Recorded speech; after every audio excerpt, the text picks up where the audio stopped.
the VSN Arcade Podcast. Did I ever tell you what the definition of insanity is? Minion! Draw the fire with your face! Not the smartest way to greet the heavily armed group that just kicked in your door. Head to virtualsportsnetwork.com and sign up for the forums today.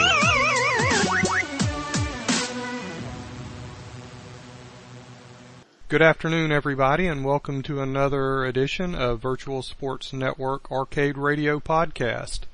My name is Mr. Bill, with the VSN Arcade Radio Podcast team as special correspondent. And today we have with us Brian Hayes, Creative Director for EA Sports UFC. Welcome to the podcast, Brian. Thank you for having me, Mr. Bill. We are glad to have you. You can also call me Bill. Okay. So there's been a lot of excitement about the game. The demo has been well received out in the community. So if you'd like to, just get us started, and for the person that's just now, kind of coming across this on the release cycle, and with E3 coming up next week, tell us a little bit about what you're most excited about with the UFC game. There's a lot of things that the development team is really excited about these days. Obviously, the demo having released, 2 days ago now, and getting a lot of good and critical feedback as well on the gameplay, which is always important to have. But it's been almost 2 years since we announced the partnership with the UFC and EA Sports, like back at E3 in 2012. And it took us that long to get us to where we are today. And our goal from day one has been to, create a really awesome looking, really fun, and yet still very authentic UFC experience. The early feedback is that we're doing really well in relation to most of those goals. So we're pretty stoked about that. And obviously, the demo that's out there right now is the demo, and there's been a lot of tuning and polish that has gone into the retail version since then. So a lot of the things that people might be noticing in the demo are things that are already addressed in the retail version as well. Okay. And let's talk a little bit more about the demo. I've been playing it a lot on the Xbox One. Cut a couple of videos for it as well, capturing the intro to the game and the tutorial modes and some of the fighting. One of the things that I noticed was that the AI seems to be very aggressive. This is not your typical fighter game where you're able to just, unless you're playing another person, you're able to just plow through them. The computer seemed to be, or the AI was very aggressive. Is there a specific, what difficulty mode is that on, and is that something that we can expect to see as you're seeing the game in the retail build? Obviously things will vary from fighter to fighter. One of the things that factors into that is that the fighter you are fighting against, certainly if you were John Jones anyways, Alexander Gustafsson has one of the more aggressive AI archetypes in the game. As far as difficulty tuning and balance goes, that is something that was also addressed sort of post demo. So while the demo right now I believe is set to not beginner but one step up from beginner difficulty, in the final version of the game, the difficulty tuning has been changed somewhat. So, beginner might be a bit more beginner friendly, on the retail version than it is in the demo. But there's a couple factors that go in there. There was still tuning to be done, but as well, certainly, Alex the Mauler, he likes to get in your face and try and put the heat on you, right away. So. Yeah, I was noticing that, and that was, one of the things I noticed, that when I was using John Jones, one of my matches, I was able to, get some, good shots in early with the striking system, which for me, the striking system seemed a little bit easier to just pick up and be able to go with, but, as far as, other types of fighting games that a lot of gamers, especially older gamers that played some of the 2D fighting game franchises, you had that what you call the button mashing element.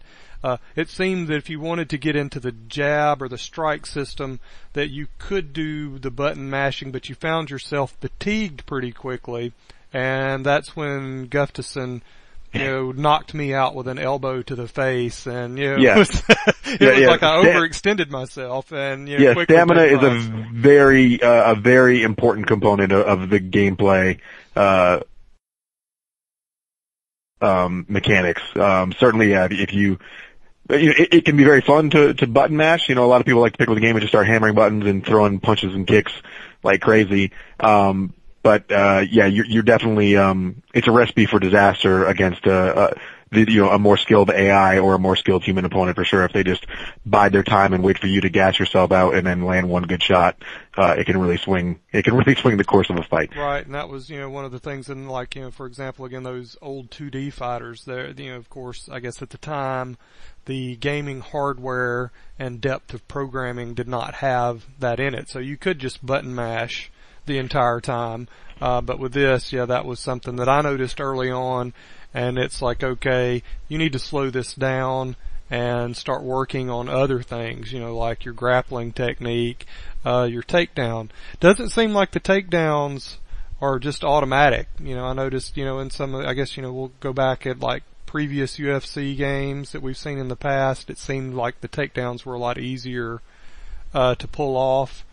Tell us a little bit about that, because the takedown did seem to be, you kind of have to work it just right, or it's not going to happen for you. You definitely, there's a window that you can open very wide, or otherwise it's only open a sliver, and we try to factor in as many real world elements into that sort of probability as we can. So, if you're standing at a very far distance and you just shoot in for a takedown, undisguised without distracting your opponent in any way, that's going to have a much lower probability of you being successful, right? Even if you perform the controls correctly, your opponent's ability to stuff that takedown is going to be, at its maximum. But then the things that will factor into it will be if you notice that your opponent's stamina is low, their ability to stuff takedowns will be reduced, as well as if you distract them, or time your takedown to a point where their ability to actually react is lessened. So obviously, setting your takedown attempt up with strikes is an effective strategy, as well as trying to time your takedown, after your opponent may have just missed a strike kind of thing, and they're still in the process of recovering. So that can also be risky as well. If you shoot in on your opponent when he's, throwing a knee to your body, you could end up just taking that in the face, and that would be bad news. But all of those factors that can affect the success of a takedown in the real world, we try to have them sort of play into the success of a takedown in the game as well. Okay. And let's talk a little bit more about, the grappling system. This looks like something that you guys kind of built from the ground up. It's taken me a little while, to get used to it. It is a little different, than other games, that I've played in the past. So, I think that's probably would make me, or lead me to believe that, the development team had put some serious thought into this about, making this a very realistic UFC experience, as opposed to just trying to, leverage what, has been the status quo in terms of, similar games like, maybe say, even though it's a different genre, but like a wrestling game or things like that. There was a lot of commonality. And this seems to have, the grappling system is a lot different and, how it works. So if you could, maybe just tell us a little bit, if that's just me, or, explain a little of the thought process behind that. So just for clarification, when you're referring to the grappling system, are you referring to, the submission minigame, or the grappling just sort of transitioning from left to right, or, from mount to side control? Yeah, mount to side control, things like it. Just seemed like, there was, as I was going through the tutorial, it seemed like, those were things that were not, just, second nature to me. It's just like something that I'm going to have to work on, because it was a weak spot for me. And it also led to, of course, the computer, kicking my tail a few times, Yeah, I mean, it's certainly something that, we didn't necessarily try to go and make something, unduly complex or hyper realistic from a mixed martial arts standpoint.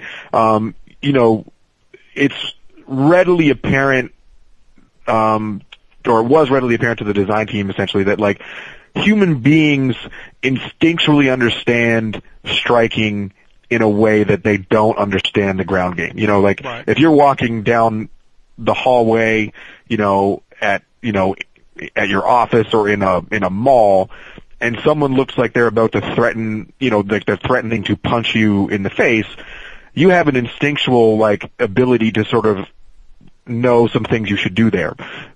Duck, run, put your hands up. There's a lot of things that make a lot of sense to people right. when they see, striking being, sort of being threatened towards them. Once fights go to the ground, unless people have grappling and wrestling experience, it's like, I can't remember which Gracie that said this in the past, but the ground game is an ocean, and we're the sharks.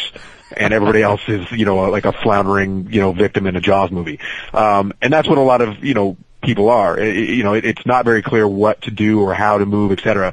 So we tried to make a system that was very much really just bidirectional. You can either transition to the left or you can transition to the right, and you just do that by performing left or right oriented gestures on the right stick. So, when you take your opponent down and if you're in their full guard, doing a left, sort of quarter circle with the right stick will attempt to pass your opponent's guard to the left. When you look visually on the screen, you'll see your fighter move to the left. And then if the person wants to defend that, they hold the defense button and push their right stick to the left. If they are able to see what you're doing and respond in time, they can defend that transition. But it's a very simple, we created a sort of essentially a ladder, that goes through, a hierarchy of the ground positions from guard to half guard to side control, to full mount or to various other positions, and you just jump through stages of that ladder by moving left or right through with different transitions. So the complexity of it really comes down to the fact that, a lot of people aren't very used to, rolling in Brazilian Jiu-Jitsu or wrestling or what have you. So it's often, it's very abstract, it's very obtuse, but that's just the nature of the game. It's, I imagine if, somebody that's never ever seen a hockey game before in their lives, would be similarly confused by, men on ice skates slapping a black rubber thing around with sticks. It's just the nature of the game. Right. Well, tell us a little bit about, one of the things that I noticed in the demo was, the graphics were just amazing. What was it like, for you guys, I guess, working with the next generation hardware so early?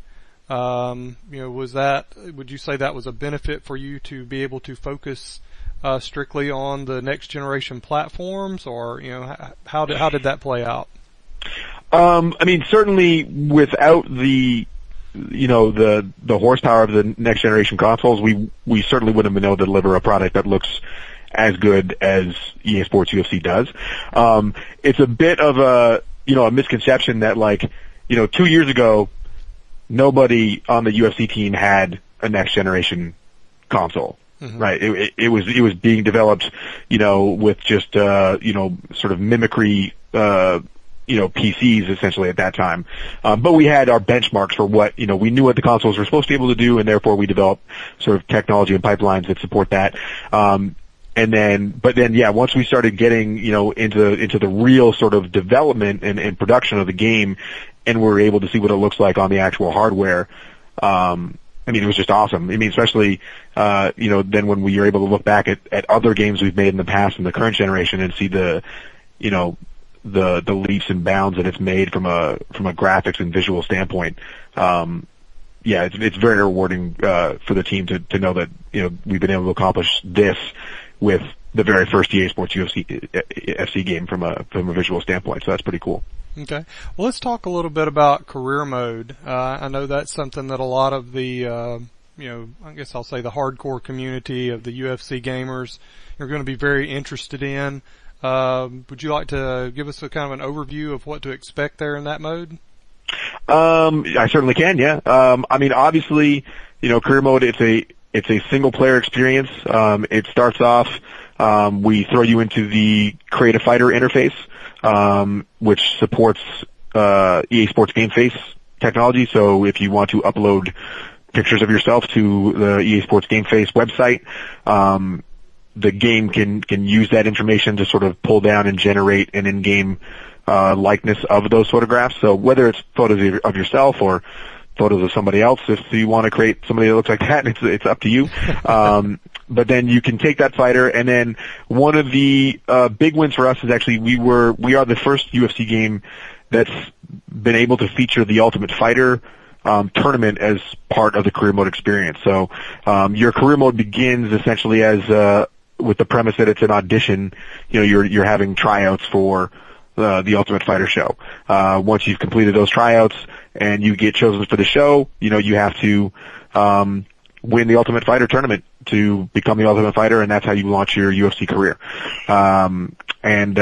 We designed it that way. Actually, the Ultimate Fighter portion of career mode it's a must-win situation for you, kind of thing. So if you lose your elimination fight, on the Ultimate, or any fight on the Ultimate Fighter show, we just give you the opportunity to sort of keep rematching until you win that fight, because we want everybody to win the Ultimate Fighter and have that be their sort of path to, becoming a UFC, official UFC fighter.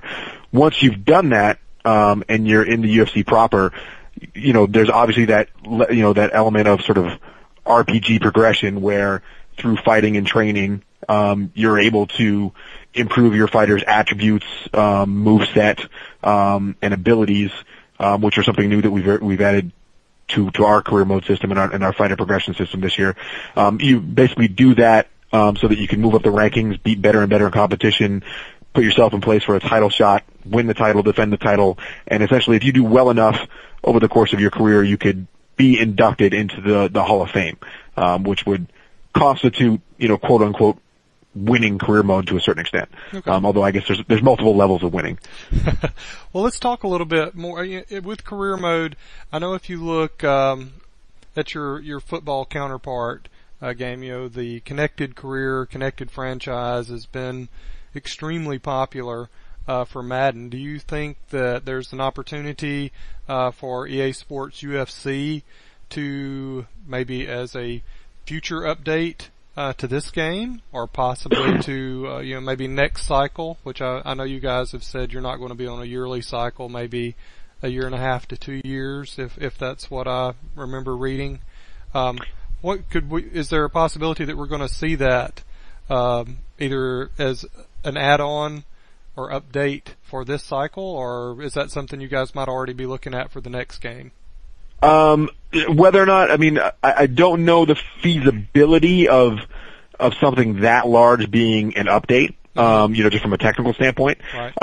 But certainly, one of the great things about being a part of the sort of EA Sports family is that, for us, this being our first kick at the can, we have, all our cousins in the EA Sports family that have, tried or I've already developed a variety of different features that may or may not, sort of fit into the UFC space. But a connected career thing is definitely something that I think we will explore from a design perspective for the next iteration of the game. But really at this point, we are really focused right now on the launch of this game.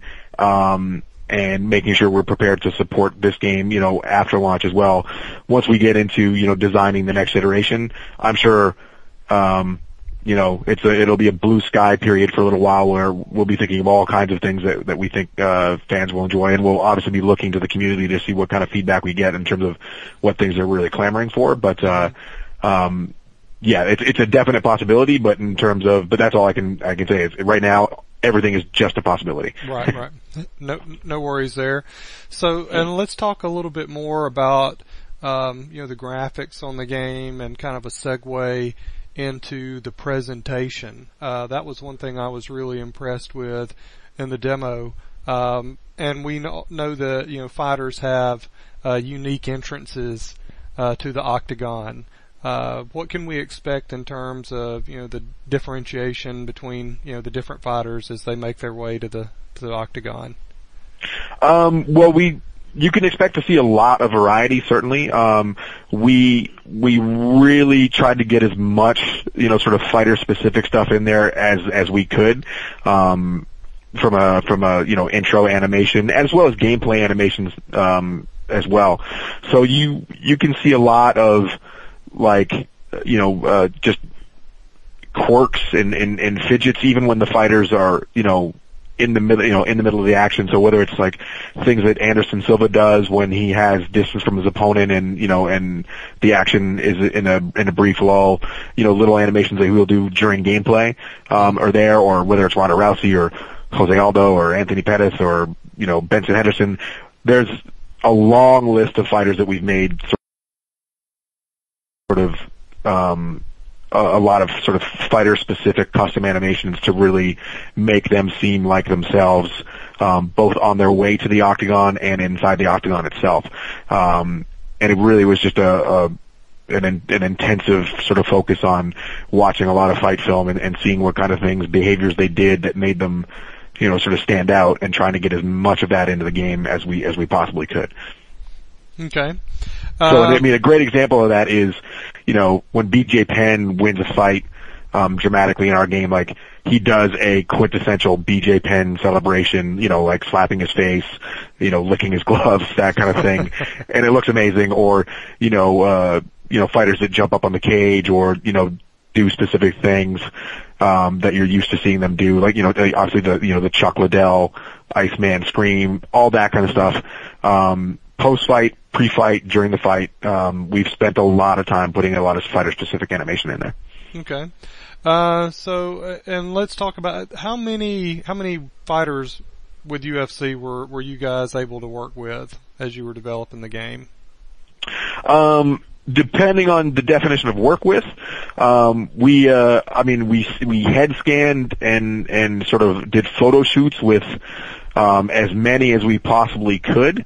And that number was over, a couple of hundred, by the end of, by the end of the project.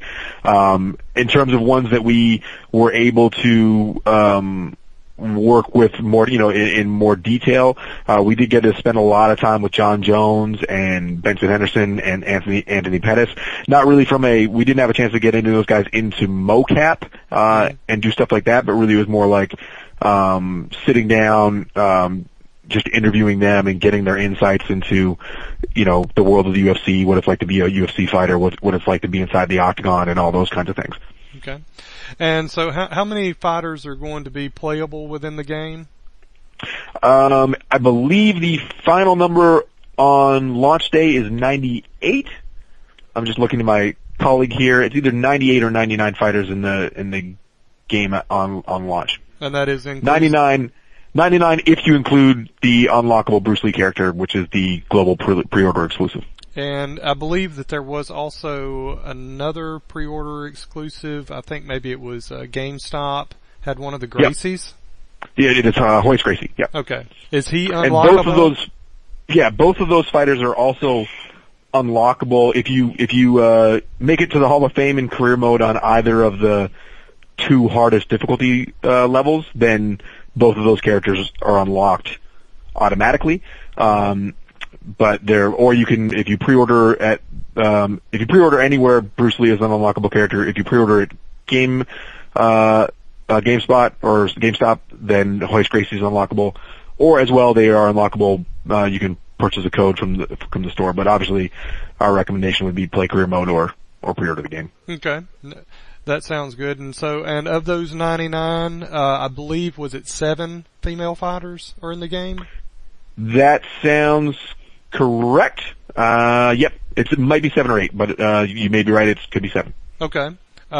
Just wanted to double check on that. So it sounds like people are going to have no shortage of fighters to choose from. So even if your favorite fighter, say it's somebody that's from your town or local, or somebody that you've got a connection with that might not be one of the big names, you still have the opportunity to use that person as you're playing the game. So that's going to be really good. Yeah, I mean, there's definitely it's a healthy roster. And as well, there are several fighters in the game actually that are featured in more than one weight division because they fought in more than one weight division in the past. So, that, also sort of expands your options in terms of, the matchups you can make, et cetera. And then, in the future, as and when they are available, we are committed to providing roster updates, to the game roster as well. So okay, so will that be new fighters that are introduced, or will that also include maybe additional legends or people like Bruce Lee that are going to be just popular choices from the community to add? What's the thought process on how those rosters will be updated? There is a very stringent level of there's a legal minefield involved with what we're allowed to say based on what month of the year it is. It sounds insane. So literally, all I am cleared to say is that we are committed to providing roster updates as and when they become available, and whenever we can be specific about what they are, we will be at the earliest possible opportunity. I like that. Phrased very well. Your legal department would be proud of that wording. I hope so. So any chance, as we're talking about that, is there a chance that some fighters might become available as DLC, and others would just be as part of maybe the mainstream UFC, fighter list? I'm not exactly sure the difference between. Well, I mean paid DLC. Excuse me. Like if you wanted to, like say if you were to add somebody, like another Bruce Lee type person. Yeah, I mean, maybe it costs $1.99 to download him. Yeah, if we go to places that are if we examine things that are not UFC fighters, or sort of not active UFC fighters. Somebody like Bruce Lee or, some other crazy, idea. Not that Bruce Lee was a crazy idea. I think it was a brilliant idea. But, if there's a character that's not, a UFC licensed fighter, if it's somebody from some other space, those would more likely be, PDLC, offerings. But as of right now, again, there's really no specific announcements about that. Okay. Well, let's see. I think that's got through most of the questions that had been raised by the community. I know again that everybody is enjoying the demo. Is there going to be an opportunity for those of us fortunate enough to be in E3 next week to play the retail copy of the game in the EA booth? There will be that opportunity. Yes. Okay. There's a EA Sports section, obviously, where all the EA Sports titles have visibility depending on what level of development they are in. But I will not be there myself, but my colleague Jazz Brousseau, one of the producers of the game, will be down there manning that booth and helping everybody get accustomed to, with the ground game and the submission game and the striking and all that kind of stuff. Outstanding. Well then, so for all of our listeners, your humble correspondent will be attending E3 next week in Los Angeles. I will be making as many notes as I can, taking any pictures and or video as allowed by the EA staff on the floor. So we look forward to seeing the retail version of the game displayed there at E3, and then we can make comparisons to what we've seen in the demo. But I know that there's been a lot of excitement about it, and the community can't wait for that launch date. So it's I'm sure to be a very hectic week for the development team, having presence at E3 and also being in the final week before retail launch. So that's yeah. The week after, that very same week is UFC 174 is coming to Vancouver, which is where EA Canada is located. So we have a lot of activities up here as well.